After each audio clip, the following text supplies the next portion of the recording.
Welcome to Ayaan আরিয়াস family blog. আমি তামান্না শুরু করছি মহান আল্লাহর নামে। আসসালামু আলাইকুম। কেমন আছেন সবাই? ভালো আছেন তো? আজকে সকালে ফুল দিয়ে শুরু করলাম। ফুলের ভালোবাসা সবার জন্য। আল্লাহ সবাইকে ভালো রাখুক। আল্লাহর শুকরিয়া আদায় আমরা সব সময় করব। তো সবার সারাটা দিন ভালো কাটুক এই দোয়া করে শুরু করছি আজকের কাজ। তো আমি সকালবেলায় বেড ঝাড়া দিয়ে কাজ শুরু করি।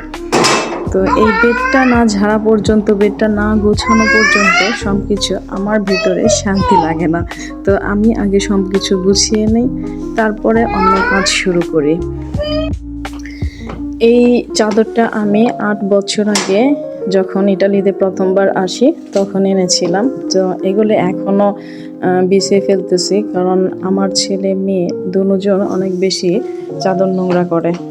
তো যার জন্য এগুলি বিছিয়ে শেষ করে ফেলছি। তো আমি আমার বেড গোছানো শেষ, বেড গুছিয়ে ফেলছি।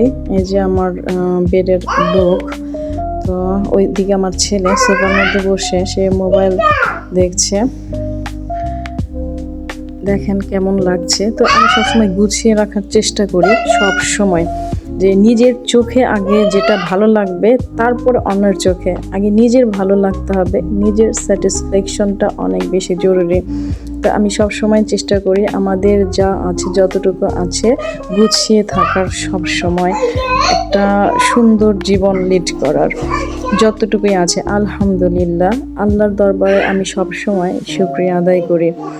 তো আমার ছেলে মেয়ে দুজনে নোংরা টোংরা করে দেখে আমি বারবার ঝাড়ু দেই বিছানা। কতবার যে ঝাড়ু দেই তা বলার মতো না। তো বাচ্চা থাকলে এরকমটাই হওয়াটা স্বাভাবিক, তাই না?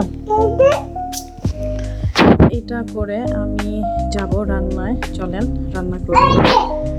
রান্নার জন্য আমি বেগুন বের করে নিয়েছি। এই বেগুনটা ইটালিয়ানদের মতো সুন্দর, তাই না? এখানে অনেক ধরনের বেগুন আছে। বেগুনটা আমার খুব পছন্দ। এই বেগুন দিয়ে আমি একটা রেসিপি করব আজকে। একদম বেগুনটা কেটে নিয়েছি স্কোয়ার করে। এটার মধ্যে হালকা একটু পানি দিয়ে আমি জাল করে নিব। তো এই বেগুনটা একটু জাল করলেই নরম হয়ে যাবে। এই রেসিপিটা কেন আপনাদের সাথে শেয়ার করছি, কারণ এটা আমি কখনো কোথাও খাইনি বা দেখিও নি। আমি একদম নিজে থেকে এটা তৈরি করেছি। তো একবার যখন করেছি খেতে আলহামদুলিল্লাহ বেশ ভালো লেগেছে। তো এটার মধ্যে আমি দিয়ে দেবো সামান্য একটু লবণ আর হলুদ, যেন কালারটা সুন্দর আসে। তো এটা 5 মিনিট সিদ্ধ করলে হয়ে যাবে। তারপর পানিটা ফেলে দিয়ে ঝরিয়ে নেবেন। নিয়েছি চাপা শুটকি, 3টা চাপা শুটকি ভালো মতো পরিষ্কার করে নিয়েছি, আর একটা রসুন। তো রসুনগুলি ছিলকা আমি ফেলে নিই। এটা দিয়ে একটু চাপ দিলে ছিলকা চলে যাবে। তো এটা আমি সুন্দর করে বেটে নিব। তো বাড়তে আমি পাশের চুলায় দিয়ে দিব পেঁয়াজ। পেঁয়াজটা ভাজা হতে হতে এটা আমার বাটা হয়ে যাবে।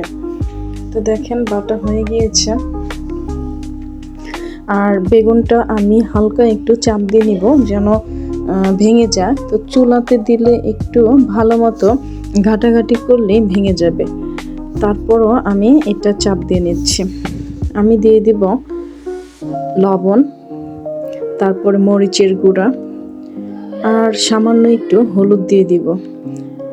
এটা দিয়ে ভালো মতো মিক্স করে নিব। এটা ভালো মতো ভুনা হতে হবে, তেল উঠে যাবে। তারপর চাপা শুটকিটা দিয়ে দিব। চাপাটা আমি কাঁচা বেটে নিয়েছি, দেখেছেন। এটা এজন্যই কাঁচাটা বেটেছি, এখানে দিয়ে তো ভুনা করব সেজন্য। তো এটা সুন্দর একটা স্মেল অলরেডি আসছে। চাপাটা ভালো মতো ভুনা হয়ে গেলে এখানে একটা টমেটো স্কোয়ার করে কেটে দিব। ওইটাও নেড়ে চেড়ে একটু নরম হয়ে আসলে বেগুন বাটাটা দিয়ে দেব। তো এই ছিল রান্না, আর কিছু দিতে হবে না, বা সব কিছু দেওয়া শেষ হয়ে গেছে। এখন শুধু হবে ভাজা। একটু পানিও দিতে হবে না, আর কোনো মশলাও দিতে হবে না। এটা এখন নেড়ে চেড়ে ভাজা করে নিয়ে যখন দেখবেন তেল উঠে গিয়েছে, এটা হয়ে গিয়েছে। তো এটা দিয়ে গরম ভাত খেতে এত বেশি টেস্ট লাগবে। যারা শুটকি প্রিয়, শুটকি যাদের পছন্দ, তারা এটা একবার ট্রাই করতে পারেন। অনেক বেশি মজা হয়। আলহামদুলিল্লাহ, আপনি 1 প্লেট ভাত নিমিষেই খেয়ে উঠবেন। তো এই তো ছিল আজকের আমার একদম সিম্পল বেগুনের একটা রেসিপি। এখন আমি এটা দিয়ে ভাত খেয়ে নিব। তো অনেক বেশি মজা ছিল। যারা এখনো আমাদের চ্যানেলটা সাবস্ক্রাইব করেননি, তারা দয়া করে সাবস্ক্রাইব করে দিবেন, লাইক করবেন, কমেন্ট করবেন, বেল বাটন অন করে দিবেন। সবাই ভালো থাকবেন, আল্লাহ সবাইকে ভালো রাখুক। আজ এই পর্যন্তই, আবার দেখা হবে অন্য কোনো ভিডিওতে। আল্লাহ হাফেজ।